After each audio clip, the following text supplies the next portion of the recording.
নমস্কার, কেমন আছেন সবাই? সোনিয়ার ব্লগে আপনাদের স্বাগতম। তো সকালবেলা আপনাদের জন্য একটা রেসিপি নিয়ে এসেছি, সেটা হচ্ছে তেলাপিয়া মাছ আর পাবদা মাছ একসঙ্গে ঝোল করব। আশা করি সবাই জানো, আশা করি কেন সবাই তোমরা জানো, কিন্তু তাও তোমাদের সঙ্গে শেয়ার করলাম। তো মাছগুলো দেখছো ভেজে নিয়েছি, বেগুন দিয়ে আর আলু দিয়ে করব।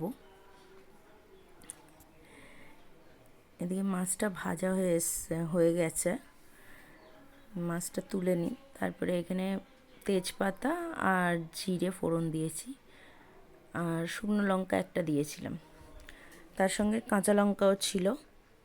আর বেগুন আর আলুটা একসঙ্গেই ভেজে নিচ্ছি। এইখানে টমেটো আছে হাফ, আর আদা আছে, জিরে আছে, জিরে গোটা দিয়েছি, গুঁড়োও দেবো। এ দেখো এখানে হলুদ দিয়ে দিয়েছি, হলুদ আর নুন, কাশ্মীরি গুঁড়ো লঙ্কা আর জিরে গুঁড়ো দিয়েছি। দিয়ে একটুখানি ভাজা ভাজা হয়ে গেলে এই মুখটা দিয়ে দিলাম। এবার একটুখানি কষিয়ে নেব। সিম্পলভাবেই আমি মাছের ঝোলটা করি, বেশি মশলা টশলা দিই না, মানে সবই মশলা দিই কিন্তু অল্প পরিমাণে দিই। আমার এই ভিডিওগুলো যদি তোমাদের ভাল লাগে তাহলে লাইক, শেয়ার, কমেন্টস করতে ভুলো না, আর সাবস্ক্রাইব তো অবশ্যই করো। পাশে থাকলেই তো আমিও তো এগোবো।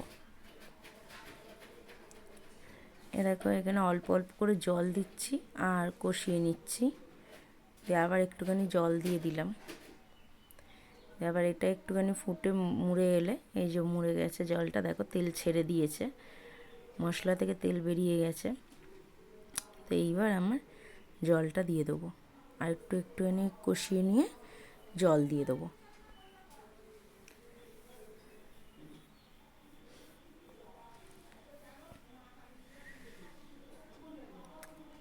ভেবেছিলাম যে মাছের ঝালটা করব, পাবদা মাছের ঝাল করব, কিন্তু ও বললো যে, কার্তিক বললো যে না, একসঙ্গেই ঝোল করে দাও।